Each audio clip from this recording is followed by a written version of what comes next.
So,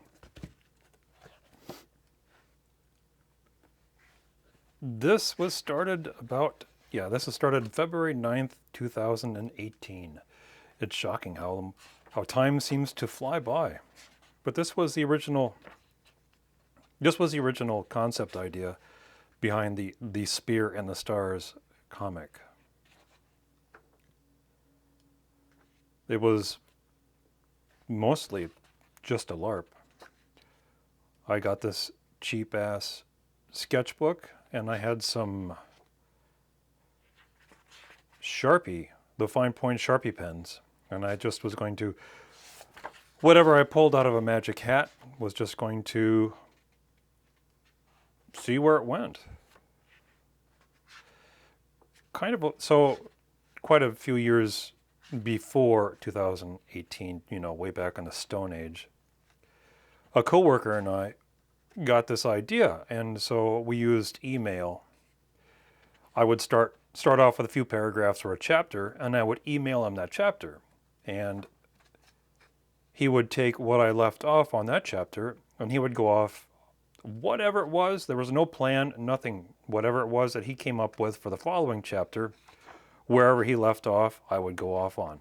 It's kind of like the surrealist automatic drawing where they would take a piece of paper and fold it up, and one surrealist artist would draw an image and then lead the lines over the edge of the paper folds, and then without looking at what the previous artist had done, the next artist would take those lines led over the folded edge, and they would create their own version of that, whatever it was. And then after it was all said and done, they would unfold it, and it would just be this wild and crazy, bizarre, abstract drawing.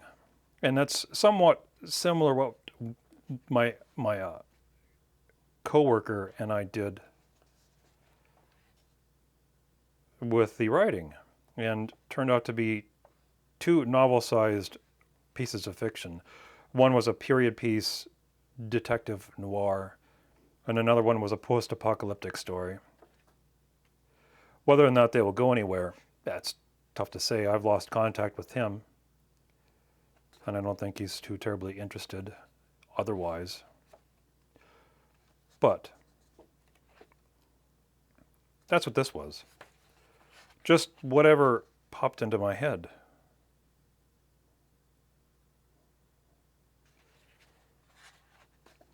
And then, as you can see, the pages get slightly more detailed. And slightly more detailed.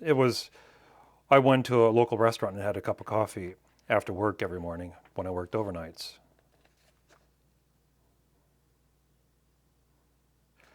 And it would be just one page, one sitting.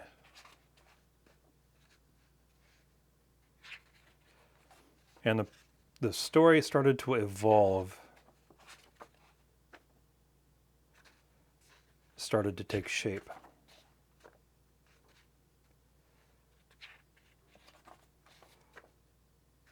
And evolve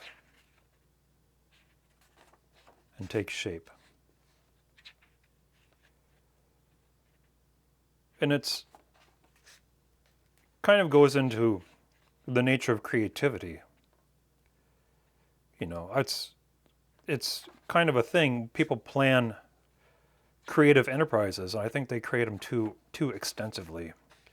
It's like modern music these days. It's so overprocessed, so micromanaged, to where there's no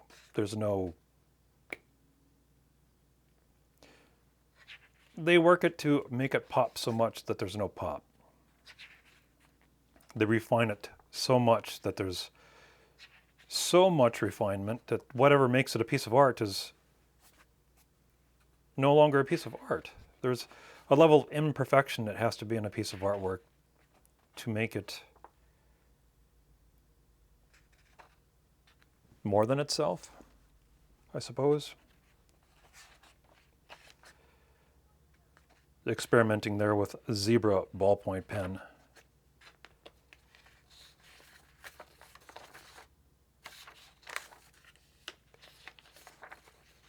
Spaceship concept.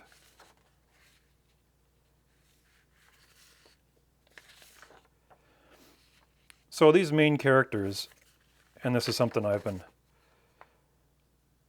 laboring over, they go in these weird floating coffins. And it's intended to be coffin-like. And originally, like, I was just stuck with this kind of weird thing. I was thinking on something kind of surrealistic, but, surreal monsters and whatnot. So I kept this in here and I kind of left it throughout the story. And it's something that might change.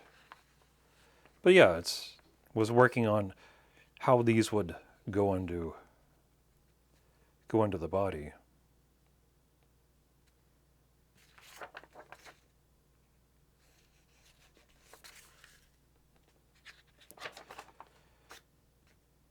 And one aspect of these characters, the fellows in their floating coffins, and our hero here, is they can't die. At one point in the storyline, they're leaving Earth, and they're all struck with sickness and illness.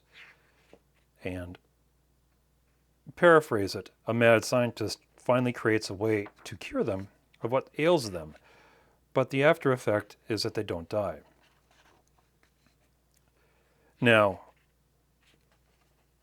it's not like a Marvel comic, not like Wolverine, where they regenerate. They do heal, but it's not like a magical regeneration. They just don't die. And that's the aspect here with this. This fellow here is floating in space, but he's not dead. And that will be explained as the pages grow up from that.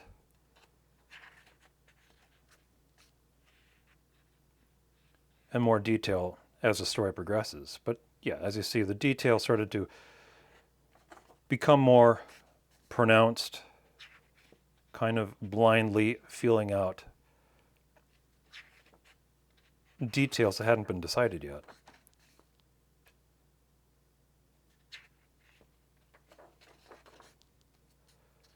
The big monster. More pronounced than that goofy thing.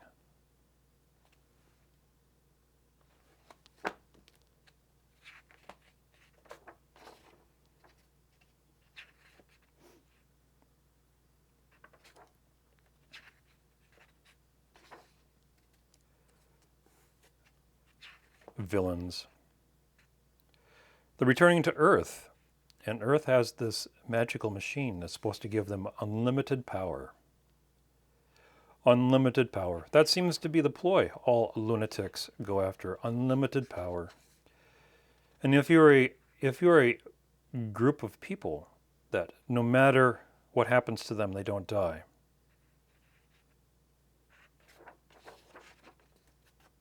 Like this fellow. He's going to suffer.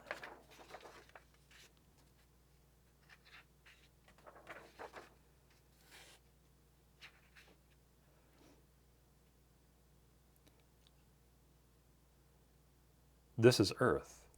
The only thing that dies here is man. The path to humanity's immortality started here. The bones that never turn to dust. I had forgotten my own discovery. The ruined, dead planet, covered in skulls, a bone collector's delight. It was only after the exodus from Earth did the body around the bones start to live eternal. Men who never die must be feared, even if they are smashed, crushed, bloody, and unable to move, like an egg.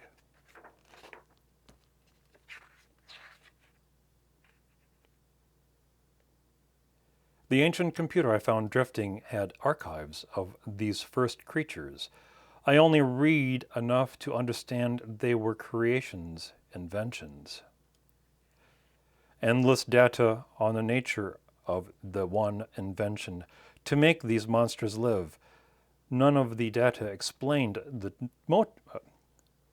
None of the data explained the motive or the purpose. There was no why to the endless research.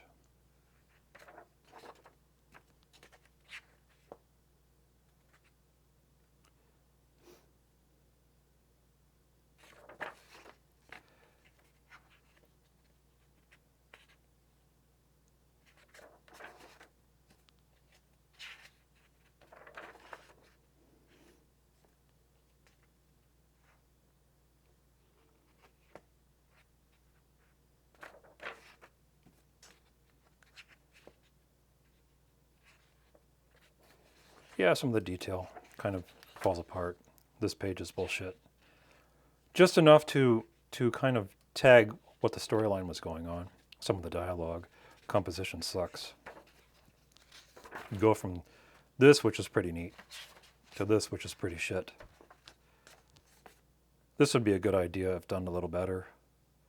They expand it off down this way. The thing about, so these characters are kind of golems or gremlins. So when the big bad monster guy here, when he gets taken down, he doesn't die. He's not dead. And this right here is supposed to be the eye socket of a skeleton of a monster that's bigger than him. That's also not dead. But anyway, when he's taken down, these things come out of each eye. And the intent was that each of these come out of the eye socket, fight to the death. And the winner consumes the body of the loser, who is still not dead. But they kind of form into, what the hell's that? Piece of dust. Kind of form into a singular creature. Kind of, because this one's not so deformed as that one.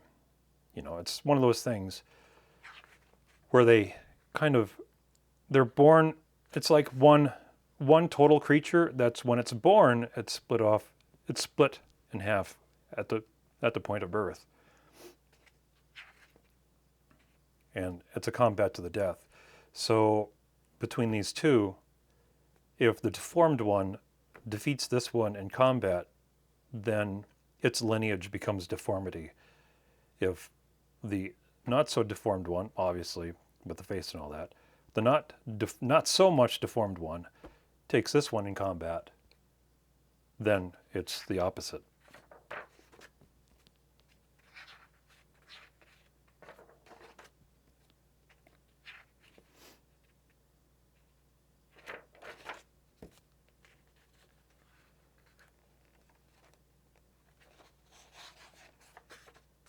Yeah.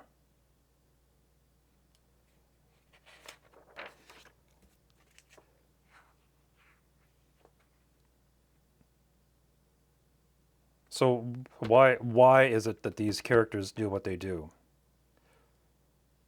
Why is it that these people don't die? Half mangled. It should be just like crushed by the agonizing pain, and he probably is, but why isn't he? Why is he lucid enough to make an argument? You'll be eaten like a snake eats a bird, or they could be kind and kill you right away. Smash you with a rock, gore you and rip you to shreds. They can take me, I'm ready. That's the idea that he's thinking that he is greater than this monster who's poised to eat him, and that he, upon being consumed by the monster, will be grown more powerful. This is a cool page. I always liked this page.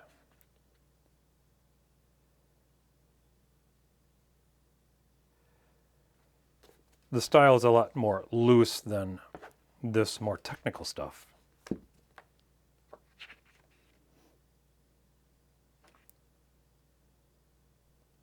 And this is more in line with how the compositions to the pages are going to be.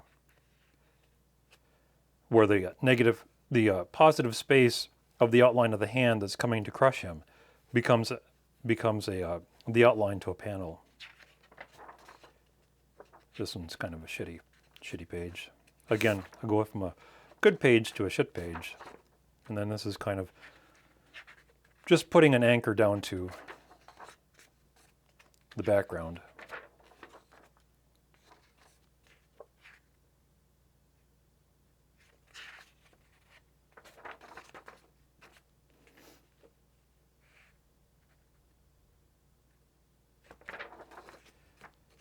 Some offhanded sketches.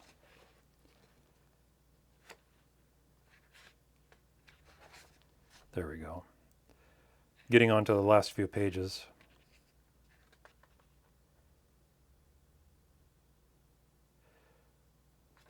You know, and there was another place where I was writing notes for this story.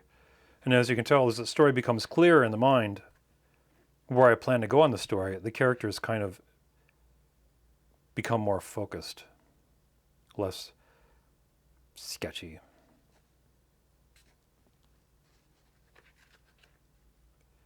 And here is the process they finally get to. And an awful lot of this language will actually be turned into actual story instead of just being exposition.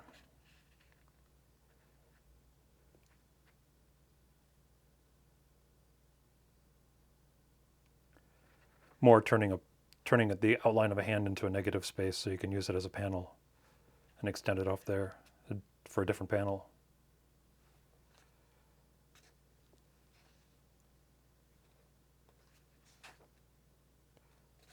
And that's the last page. But yeah, from that page to that page. Boom, boom. There's plenty of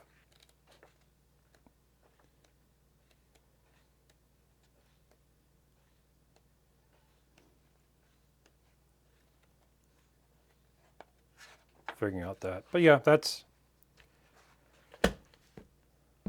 the Spear in the Stars. That's the initial concept.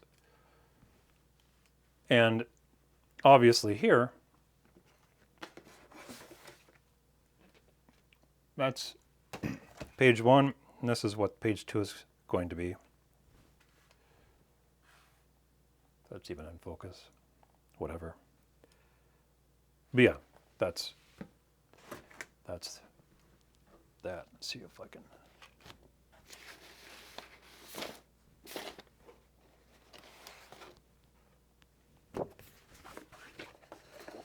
The last few minutes before the camera concludes this video. But yeah, these were original initial ideas for a dream sequence. This is one of the first ideas. Obviously, using a brush wasn't exactly the best idea when I didn't refine the technique very well. Done on a smaller scale. But yeah, that's A Spear in the Stars. Thank you for watching.